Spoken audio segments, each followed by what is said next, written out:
పోసాని కృష్ణమురళి గారు కొన్ని సంచలన వ్యాఖ్యలు చేశారు. చిరంజీవి గారు జగన్మోహన్ రెడ్డి గారికి వార్నింగ్ ఇచ్చినట్టు ఏ రోజైతే తనని కలిశారో ఆ రోజు జగన్మోహన్ రెడ్డికి అయితే చిరంజీవి వార్నింగ్ ఇచ్చారని చెప్పేసి అయితే తను కొన్ని వ్యాఖ్యలు చేశారు ఒక ఇంటర్వ్యూలో. అసలు ఏం జరిగింది? సో ఈ అంశాన్ని మనకు వివరించడానికి మనతో పాటు ఉన్నారు ప్రముఖ సీనియర్ జర్నలిస్ట్ డివిఎస్ గారు. నమస్కారం సార్. నమస్తే సార్. ఇప్పుడు చూస్తుంటే పోసాని కృష్ణమురళి గారు తను ఎంత పెద్ద రైటరో మనకు తెలుసు. ఆయన చాలా సినిమాలు చేశారు, ఒక ఆర్టిస్ట్గా కూడా తను ఎట్లాంటి చేశారో మనం చూసాం. కానీ ఇప్పుడు మాత్రం తను చేసిన కొన్ని వ్యాఖ్యలు అవి ఎలా ఉన్నాయంటే జగన్మోహన్ రెడ్డి గారికి చిరంజీవి గారు వార్నింగ్ ఇచ్చారు అని చెప్పేసి తను ఒక ఇంటర్వ్యూలో చెప్పడం జరిగింది. నిజంగానే జరిగిందా లేదా? అసలు పోసాని కృష్ణమురళి గొప్ప రైటరు, నటుడు. ఆయన తెలుగు సాహిత్యం ఇదంతా కాదు. ఇప్పుడు వాళ్ళ పోసాని కృష్ణమురళి అంటే జగన్మోహన్ రెడ్డి అద్దె మైకు, జగన్మోహన్ రెడ్డి స్విచ్ నొక్కుతాడు, ఇక్కడ లైట్ వెలుగుతోంది. ఆయన మాటలు పోసాని మాటలుగా మనం చూడకూడదు, జగన్ మాటలుగానే చూడాలన్నమాట. జగన్ పెంపుడు చిలకగా అతను మారినప్పుడు ఆయన ఇచ్చేటటువంటి ఆ బిస్కెట్లకి ఏదో ఆశపడి, ఏదో చిన్న అరకొర పదవుల కోసం ఆశపడి, ఇప్పుడు మెగాస్టార్ని చిరంజీవిని ఆయన విమర్శించడం అంటే సూర్యుడి మీద ఉమ్మేయడమే. సూర్యుడి మీద ఉమ్మేస్తే ఎవరి మీద పడుద్ది? పోసాని కృష్ణమురళి మీదే పడుతుందన్నమాట. ఇప్పుడు ఒక రకంగా ఆయన పోసాని కృష్ణమురళి అంటే మెంటల్ కృష్ణ సినిమా తీశాడా? ఇక అదే చెప్పుకుంటా పరిస్థితుల్లో ఇప్పుడు ఇవాళ ఏమన్నారు? చిరంజీవి జగన్మోహన్ రెడ్డిని బెదిరించాడంట. అంటే ఇది నా వార్నింగ్ అనుకోండి, లేకపోతే రిక్వెస్ట్ అనుకోండి అని చెప్పేసి ఒక కాన్ఫరెన్స్ మీటింగ్లో తను అట్లా అన్నారు అని చెప్పేసి, అమ్మతోడు ఇది చిరంజీవి అన్నాడు అని చెప్పేసి పోసాని కృష్ణమురళి గారు ఆ ఇంటర్వ్యూలో చెప్పడం జరిగింది. పోసాని కృష్ణమురళి అమ్మతోడు అనేది ఎక్కువగా అబద్ధాలకే వేస్తుంటాడు అనుకుంటా, నిజాలకు వేయడు అనుకుంటా. ఇప్పుడు చిరంజీవి నైజం, చిరంజీవి మనస్తత్వం తెలిసిన వాళ్ళు ఎవరైనా సరే అతను బెదిరిస్తాడు అంటే నమ్మరు, అతను వార్నింగ్ ఇస్తాడు అంటే నమ్మరు. ఎందుకంటే ఆయన ఎవరిని నొప్పించే వ్యక్తి కాదు, ఆయన ఎవరిని బాధించే వ్యక్తి అంతకంటే కాదనమాట. అతనే బాధితుడిగా మిగులుతాడు. ఇప్పుడు ఒక వ్యక్తిని నిందించాలన్నా లేకపోతే ఒక వ్యక్తిని తృణీకరించాలన్నా అతనికి చేత కాదనమాట. అతనే చెప్పాడు, జనం కూడా చెప్పేది అదే.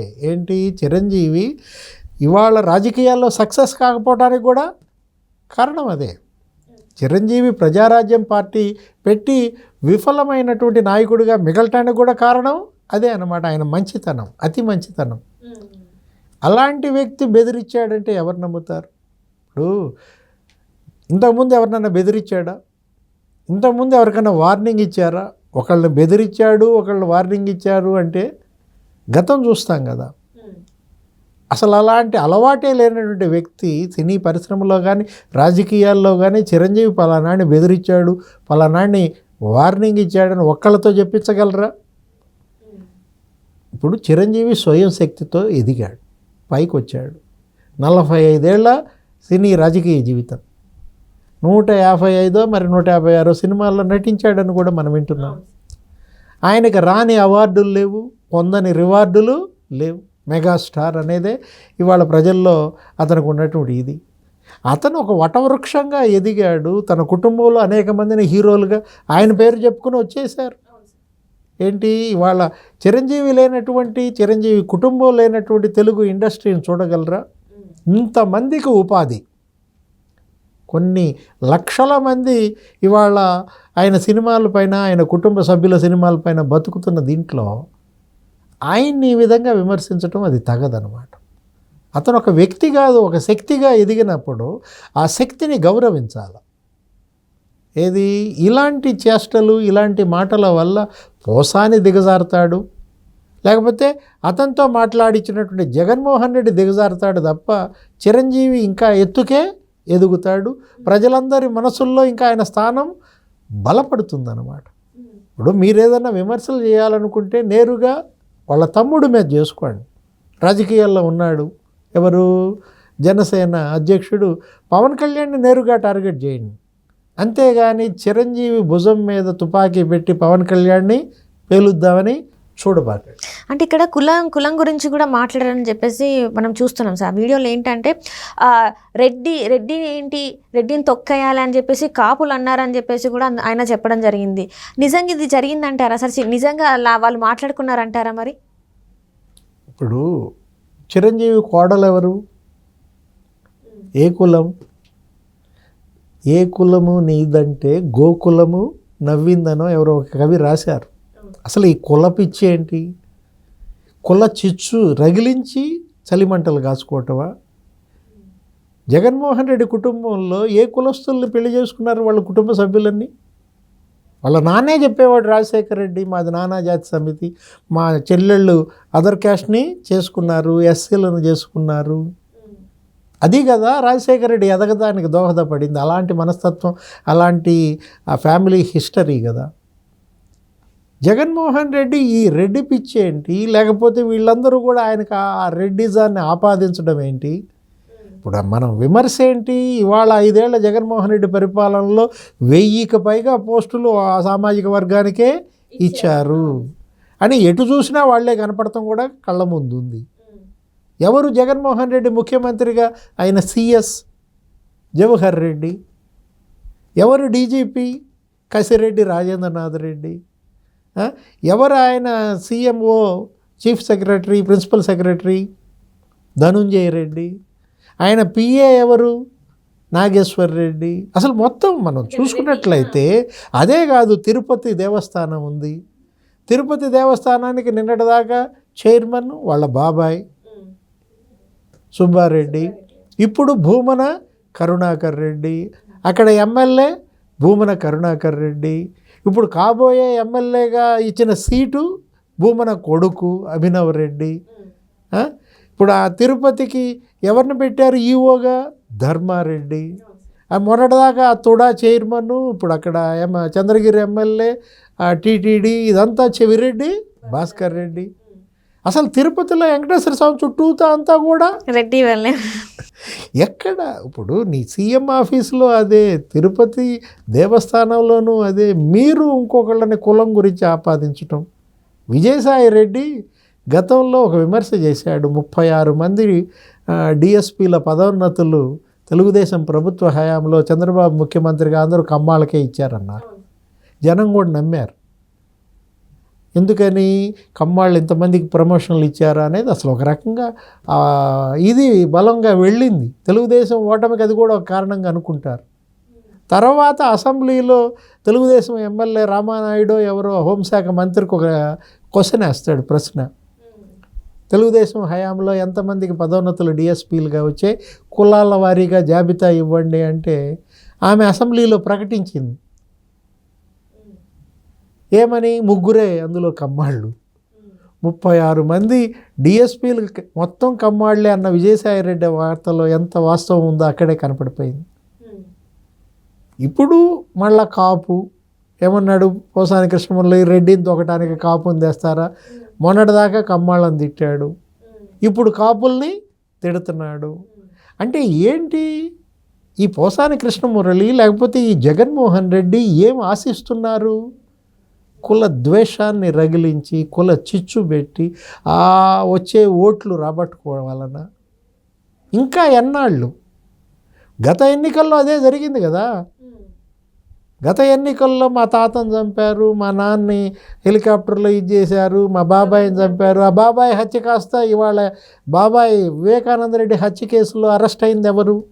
మొత్తం అరెస్ట్ అయిన 7 8 ఆయన కూడా అరెస్ట్ కింద లెక్క. టెక్నికల్గా పుస్తకంలో రాసుకున్నారు. అవినాష్ రెడ్డి ఏ పార్టీ వాళ్ళు? తెలుగుదేశం వాళ్ళ, వైసీపీ వాళ్ళ? వాళ్ళందరూ వైఎస్ఆర్ కాంగ్రెస్ పార్టీ వాళ్ళు. అంటే గుడ్డ గాల్చి ముఖాన వేయటం, తుడుచుకోమనడం, మీ ముఖానికి నలుపు అంటిందని చెప్పడం. ఇప్పుడు ఈ పోసాని కృష్ణమురళి చిరంజీవి మీద ఇవాళ విమర్శలు చేయాల్సిన అవసరం ఏంటి? చిరంజీవి ఆయన సినిమాలు ఆయన చేసుకుంటున్నాడు, ఆయన రాజకీయాల్లో లేరు. మీకు సాధించాలనుంటే, తిట్టాలనుంటే నేరుగా పవన్ కళ్యాణ్ని తిట్టుకోండి. ఆయన ఆ రోజు ఏం జరిగిందమ్మా, వీళ్ళు సినిమా వాళ్ళందరి తరపున రిప్రజెంటేషన్ జగన్మోహన్ రెడ్డి దగ్గరికి వెళ్ళారు. వీళ్ళని అసలు వీళ్ళ వెహికల్ ఇంట్లో గేటు దాకా రానీలేదు. ఆ గేట్ దగ్గర ఆపేస్తే వీళ్ళంతా నడుచుకుంటా వెళ్ళారు. రాజమౌళి, మహేష్ బాబు, చిరంజీవి వెళ్తే వీళ్ళు అక్కడ ముఖ్యమంత్రి జగన్మోహన్ రెడ్డి కుర్చీలో కూర్చొని కనీసం కూర్చోమనలేదు వీళ్ళని.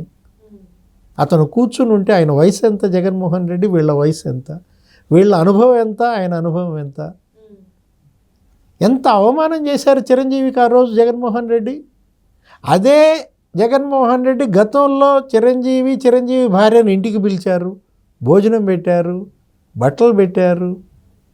ఆ గౌరవం ఎందుకని పోయింది? చిరంజీవి నమస్కారం చేశాడు లేచి నుంచుని చేతులెత్తి. ముఖ్యమంత్రి అంటే కన్న తల్లి లాంటి వాళ్ళు. మీరు బిడ్డలందరి పట్ల సమభావంతో చూడాలి. సినీ పరిశ్రమ మీద నీకెందుకయ్యా అంత అక్కసు?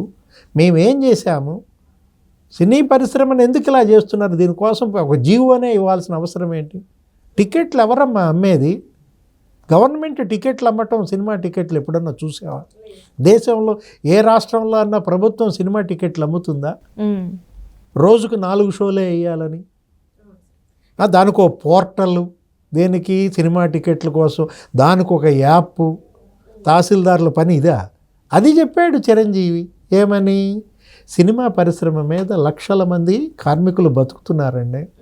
అదొక పరిశ్రమ, అది ఉపాధి కొట్టద్దు, వాళ్ళ పొట్ట కొట్టద్దండి. మీరు ఈ రకమైన చర్యల వల్ల తెలుగు చలనచిత్ర పరిశ్రమ భూస్థాపితం అయిపోతుంది, వ్యాపారాలు సాగవు అంటూ రిక్వెస్ట్ చేశారు. లేచి నుంచుని దండం పెట్టాడు చిరంజీవి.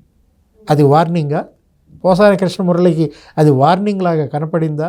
అసలు అతను ఫిల్మ్ డెవలప్మెంట్ కార్పొరేషన్ చైర్మన్గా అర్హత ఉందా? ఈ మాటల ద్వారా ఒక తెలుగు చలనచిత్ర పరిశ్రమ ఇవాళ పెద్దన్నగా, ఒక పెద్ద దిక్కుగా ఎన్టీఆర్, ఏఎన్ఆర్ లేరు ఇప్పుడు. వాళ్ళిద్దరూ ఉంటే వాళ్ళిద్దరూ 2 కళ్ళు. అలాంటి పరిస్థితుల్లో 3వ కన్నుగా చిరంజీవిని భావించి అతను తెలుగు చలనచిత్ర పరిశ్రమ తరపున రిప్రజెంటేషన్ ఇవ్వడానికి వెళ్తే అంత అవమానిస్తే, అగౌరవిస్తే చిరంజీవి వార్నింగ్ ఇచ్చాడు అని ఇవాళ పోసాని కృష్ణమురళి మాట్లాడతాడు. అది ఎప్పుడు జరిగింది? ఇన్నాళ్ళు ఎందుకు మాట్లాడలేదు? నిజంగా వార్నింగ్ ఇచ్చాడు అంటే అప్పుడే పోసాని కృష్ణమురళి మాట్లాడొచ్చు కదా. అది కూడా పిఎంఓ ఆఫీస్లో మాట్లాడింది కాబట్టి వాళ్ళే చేస్తారు కాబట్టి డైరెక్ట్ అది అప్పుడే వేసేస్తే అయిపోయింది కదా సార్. ఆ టెలికాస్ట్ ఏదో అప్పుడే చేసేస్తే అయిపోయింది కదా. ఇప్పుడు తినతో ఇంటర్వ్యూలో ఇలా చెప్పడం వల్ల తనకి చెడ్డ పేరు వస్తుంది కదా. అది ఎందుకు ఆలోచించుకోలేకపోయారు? జనం బుద్ధి చెప్తారు.